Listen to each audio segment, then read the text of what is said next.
কিছুক্ষণ আগে অ্যারাউন্ড 1:35-এর মধ্যে তখন এমজি বাজার ফায়ার সার্ভিস একটা আননোন মেল পেশেন্ট অ্যারাউন্ড যেরকম 45-46 ইয়ার্স হবে পেশেন্টটাকে নিয়ে এসেছিল, ওরা রেস্কিউ করেছিল মাছ বাজারের থেকে।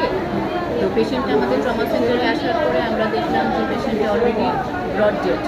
তো সুতরাং আমরা মানে তার সাইন্স অফ কিছু পেলাম না, আমরা সব এক্সামিন করলাম, ইসিজি করলাম, সেটাতে আমরা কোনো হার্ট অ্যাক্টিভিটিও পেলাম না। সুতরাং সেটা ব্রড ডেড, একজন মেল পেশেন্ট 46 ইয়ার্স। প্রাথমিকভাবে কি দেখলেন, মানে কিভাবে মৃত্যু হতে পারে?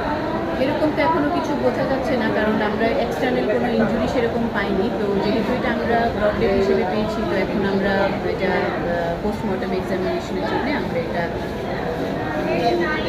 পাঠাবো। সেইভাবে ফরেন্সিক এটা পোস্টমর্টম এক্সামিনেশন করি, আমরা কজ অফ ডেথটা নির্ণয় করব।